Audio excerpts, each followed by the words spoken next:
You are about to listen to a message from Root River Community Church. If you live in the Rushford, Minnesota area and do not have a church home, we would love to have you at one of our Sunday morning services. For more information about our church, visit our website at rootriver.org. We hope and pray that God speaks to you through this message.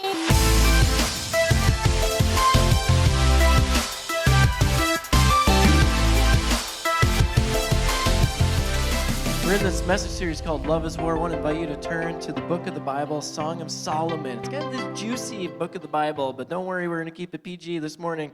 But if you're using the Bibles in the back of a chair near you, you can look on page 1004.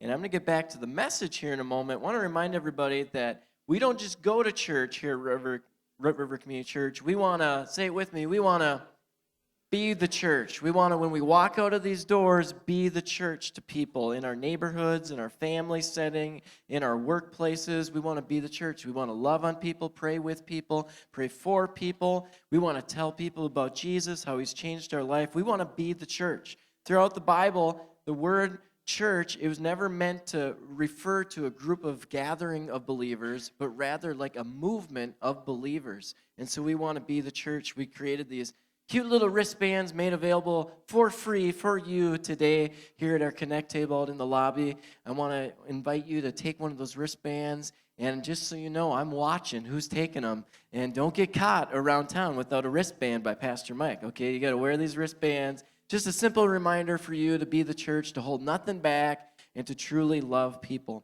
Back to our message series. I've been blessed by this, and I'm excited about it, challenged by it.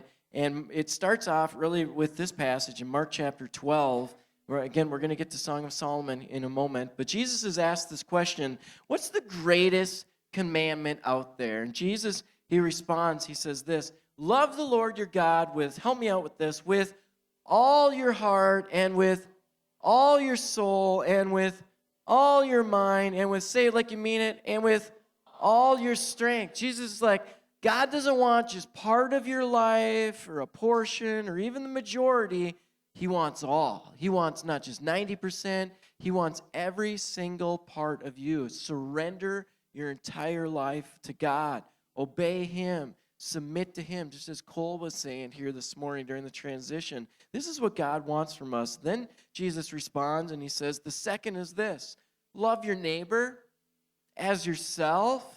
Just how you love yourself, love your neighbor, love people. And there's no commandment greater than these. And I think a lot of us, we want to love people. Like we genuinely, sincerely want to love people. The problem is those people, like for crying out loud. They are so tough to love sometimes. They'll disappoint us. They'll let us down. They won't follow through. And because of all these things, there's this war going on.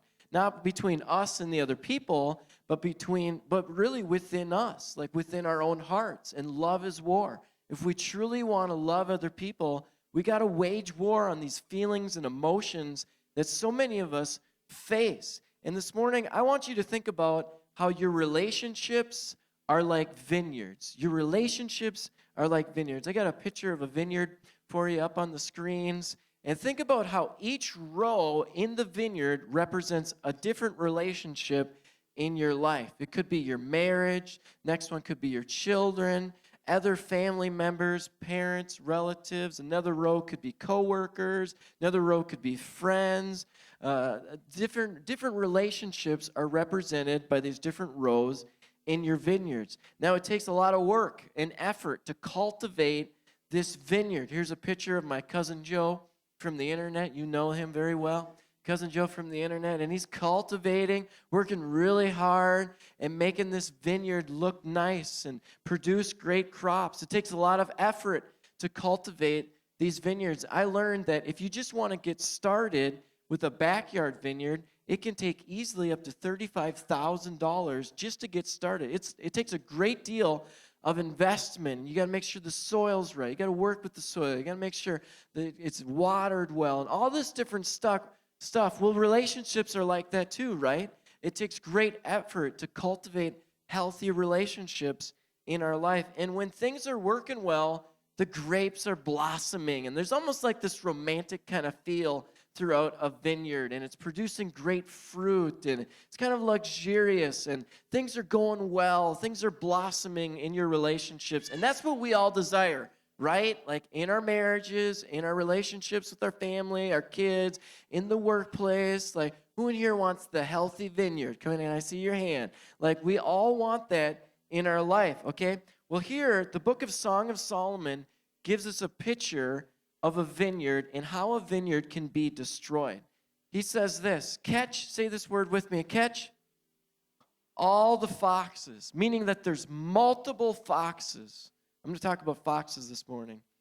Those little foxes, before they ruin say it with me, the vineyard of love. For the grapevines are blossoming. Like the vineyard of love, these vineyards, these relationships, they're just starting to blossom. Things are just clicking, like they're just starting to work. Well, just know that there's these little foxes that want to sneak in and destroy your vineyards, okay? And this morning, I want to title this message, Catch the Foxes. Can we say that this morning? Catch the foxes. And I caught the foxiest one of them all, Krista Agramson back there, tell you what. But don't really think about that analogy because it's going to take you the wrong way in your mind. Okay. But catch the foxes, these little things that want to come in and ruin your vineyards. Well, what are some of those things? We're going to look at 3. There's many. Even if you looked at our passage from last week, 1 Corinthians 13, when it says, love is patient, and love is, do you know this? It's kind. And it goes on, it says, at the last part, it says, it keeps no records of wrong. So unforgiveness can be a fox that wants to ruin your vineyards. Being unkind can be this fox that wants to ruin your vineyard. Obvious things like that. A lack of patience, impatience can be this fox that wants to ruin your vineyard. Well, here's the 3 for this morning. The first one is this: pointless little arguments. And I told this story like 3 years ago. For me, it's just like the perfect illustration of pointless little arguments. Krista came home one day after going to the grocery store and buying groceries, and she bought yogurt for the family, and I noticed that she bought like these little individual pre-packed things of yogurt. And I said to her, now dear, did you know that actually a better way to utilize money and steward money well when it comes to yogurt is to not buy individually prepackaged things of yogurt, you know, like the little cartons, but rather to buy a huge, like 5-gallon jug of yogurt. Like, then you're getting your best bang for your buck. And she politely said, well, Mike, did you know that we have 5 little kids? And they say, gimme, gimme, gimme, I want some more yogurt. And it's just easier, rather than dumping a 5-gallon jug of yogurt into tiny little bowls that I have to wash later, it's easier to just buy the prepackaged things of yogurt. And I was like, well, dear, did you know that money does not grow on trees? And that, you know, and it just became like this little argument.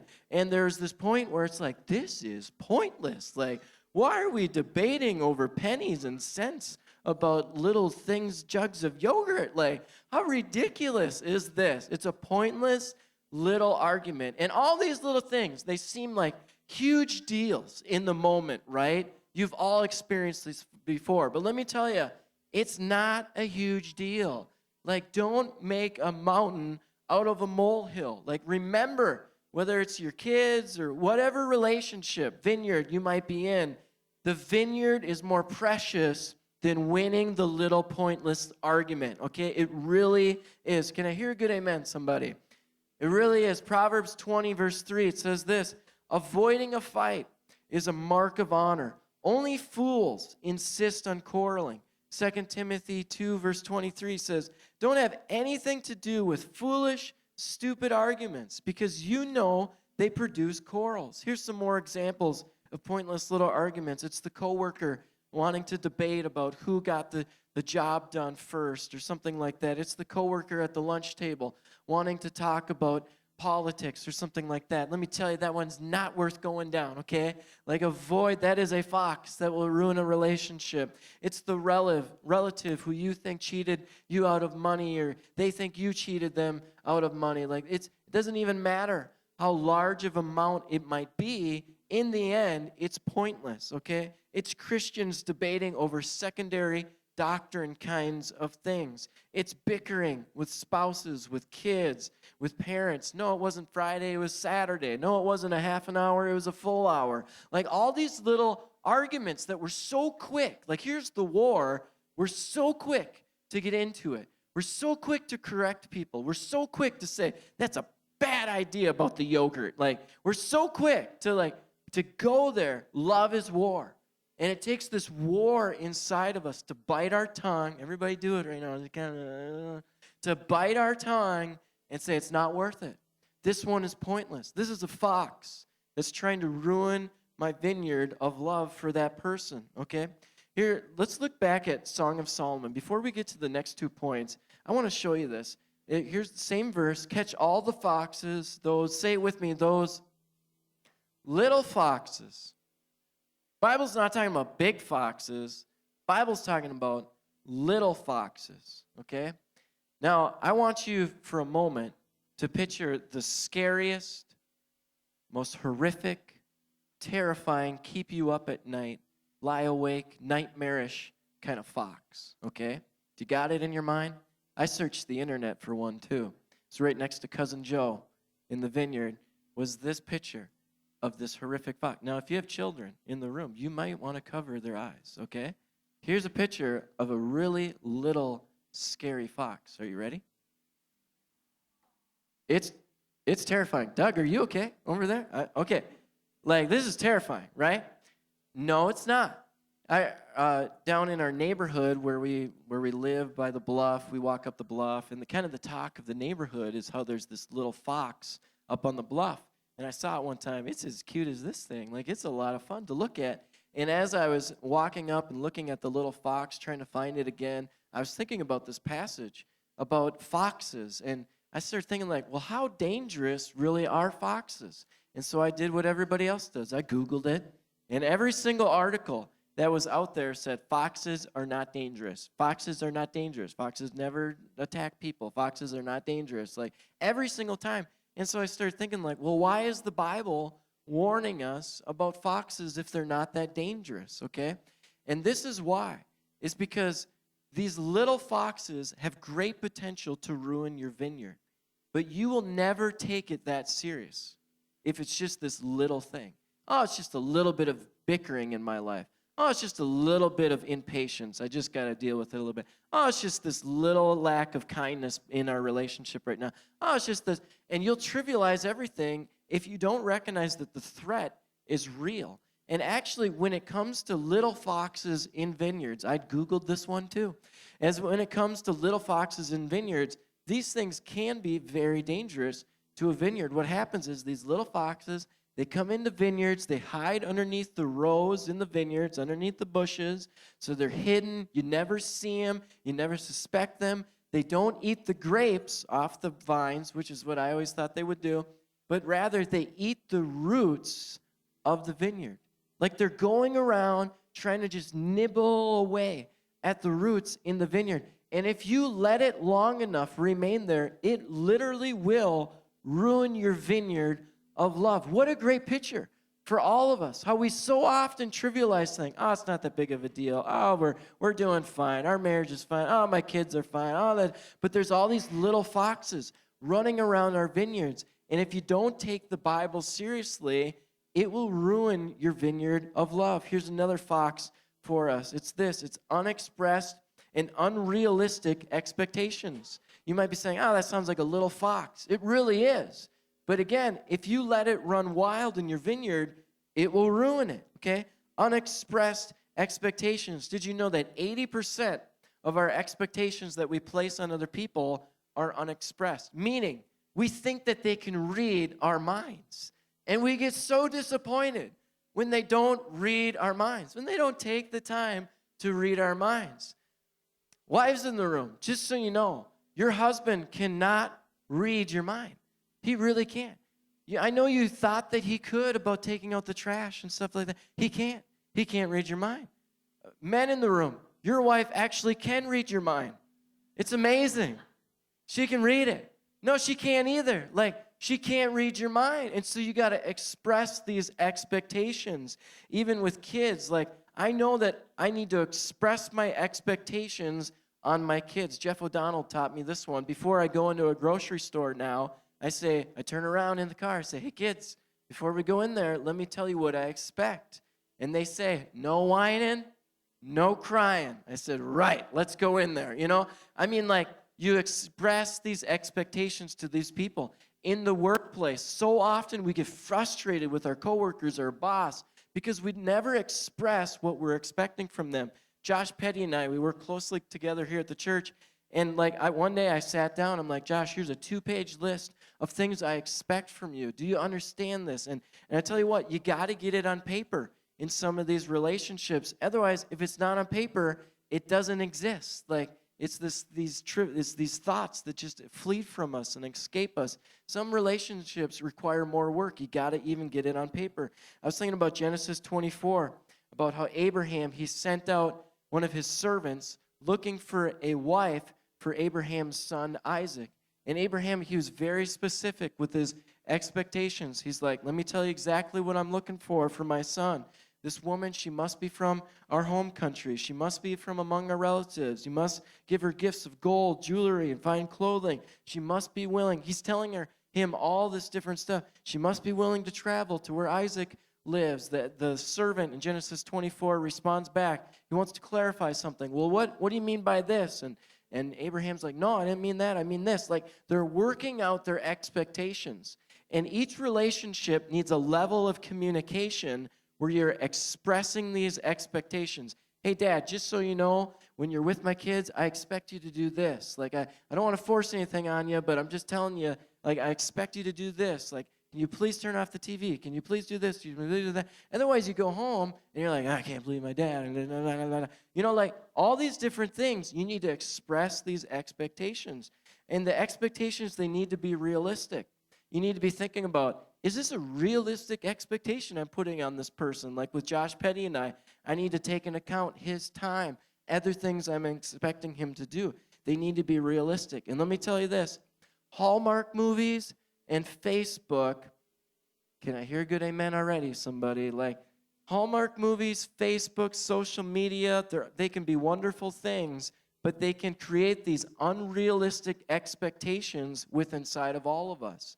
Where you see on Facebook the picture of the couple at a fancy restaurant, you think in your mind, I can't believe he took her there. Like, my husband would never do that. Well, you don't know the first of it. Like, that was a work thing. She didn't even want to be there. He wanted her there to schmooze the boss better. They had to find a babysitter. Babysitter fell through. They had to get Cousin Joe from the internet, and we don't even know who he is, really. Like, meanwhile, kids are puking back at home, and the wife's on the phone the whole time with the babysitter. Is it okay? I mean, like, you have no idea. Like, I know it looks good on the screen, but it probably wasn't that way. It's the family portrait, that just looks so beautiful. Meanwhile, the kids were crying. You don't know. Like, one Billy hit Bobby, and Frankie had to be photoshopped in later. Like you don't know. You don't know. But yet, you place this expectation on your kids then that's unrealistic. Hey, Poe is better. Like, I get in line. You know what I'm saying? Like, it frustrates relationships. It frustrates all these different things. You need to have healthy and realistic and expressed expectations. Here's the last fox for us this morning. Foxes are outside investments and distractions. Matthew 6:24 says this. Let me put this verse up on the screen. Wherever, everybody say wherever. 1, 2, 3. Wherever say this next word with me. Wherever your treasure. What's your treasure? It's your time. It's your energy. It's your finances. Wherever your treasure is, there the desires of your heart will also be. Let me show you something called the investment heart cycle, okay? And just so you know, this is we're going to get really fancy here. Like, this is going to blow your minds, okay? The investment heart cycle. What you have at the top is your time, and you only got a limited amount. Your energy, you only got a limited amount. And your finances, you only got a limited amount, unless you're Brian Sprague or something. I don't know. I've just picked somebody. No, like, you've only got a limited amount of these different things, okay? And so you invest them. You should be investing them in the rows in your vineyard that mean the most to you, okay? But as you invest them into different things, your heart starts to go there. Your mind starts to go there. Like you start to get consumed by where you're putting your investments into. And then as you do that, you start investing more time, more energy, more money into that investment because your heart's already there.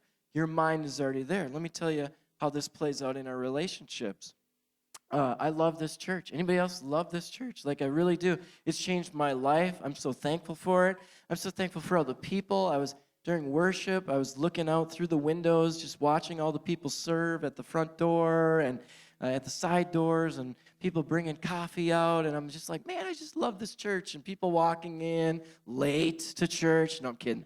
You know, people like walking in during the song. I'm up here. I'm seriously like, I love that person. I love that person. I love that person. Oh, I'm so thankful for that person. Like, I'm so glad to see them here today. You know, all these different things. I love this church. Okay?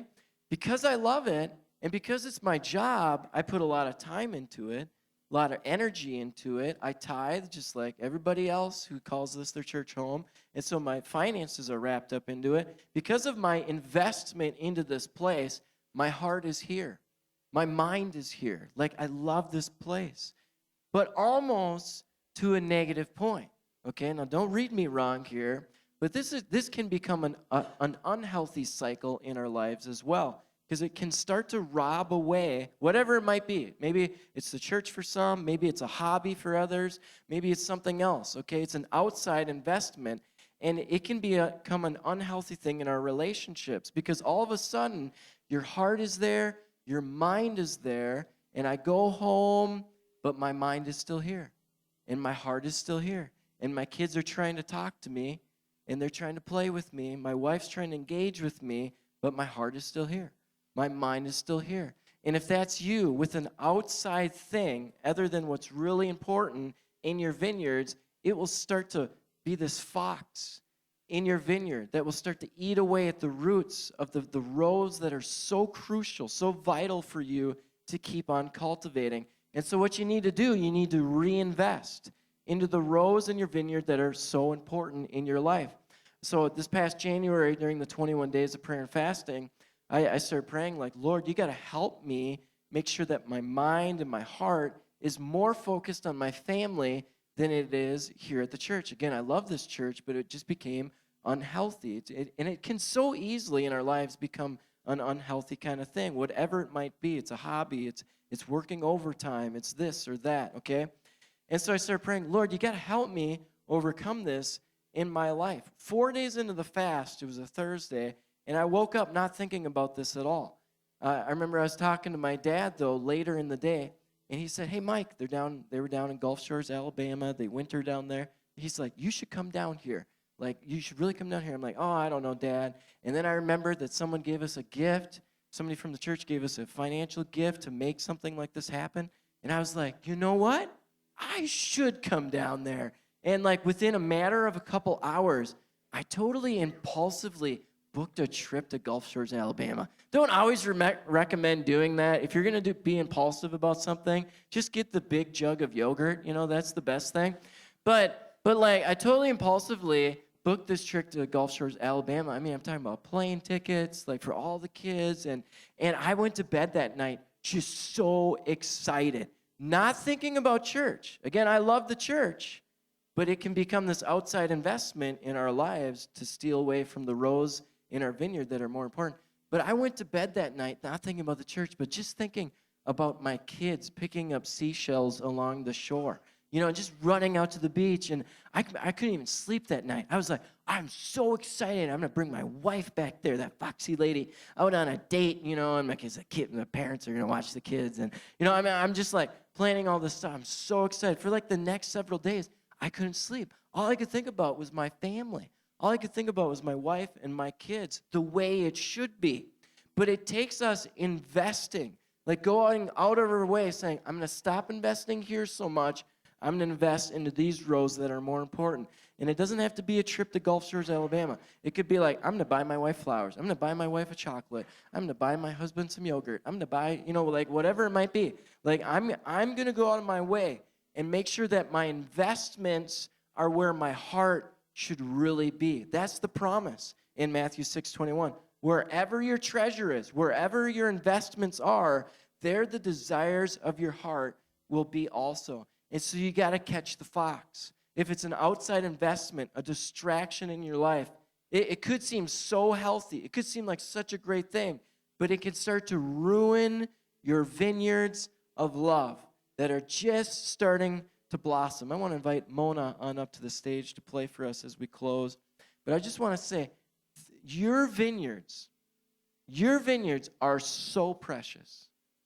Like I know I say that and you're like, yeah, I know. My marriage, my kids, that work friendship that I have so I can share Jesus with. I know they're precious. No, they're like really precious to the Lord. Like we don't even, I think, start to understand just how precious these relationships are. Here at the church, your friendships here, they are precious.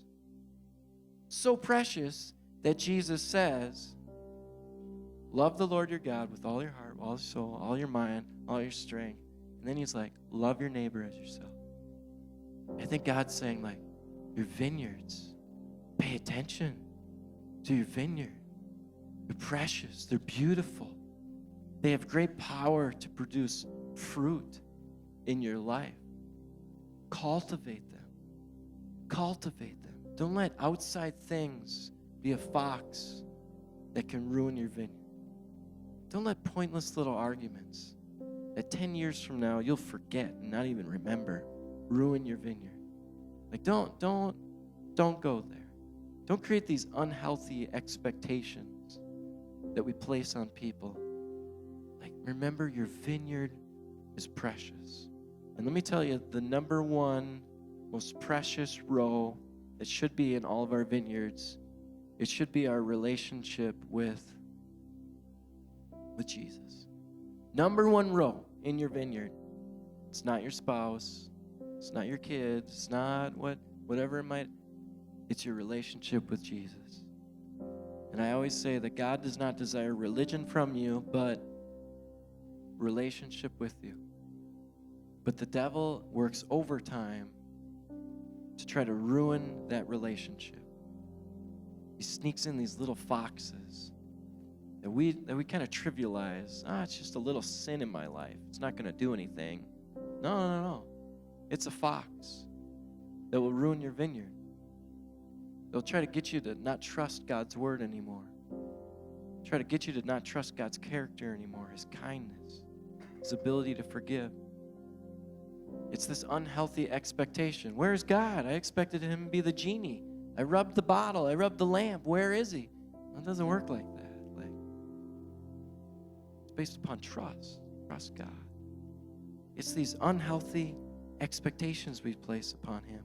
It's these outside distractions. I don't really got time for church this week. I don't really got time to read my Bible this week. It's kind of busy. Got a lot of things going on. They're all good things. Like, no, that's a fox that will come in and trying to ruin your relationship with the person, the only one who can truly master your vineyard, who can truly help produce fruit in your vineyard.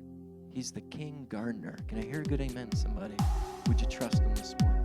Would you trust him? You just listened to a message from Root River Community Church. For more information about our church or how to make Jesus the Lord of your life, visit our website at rootriver.org.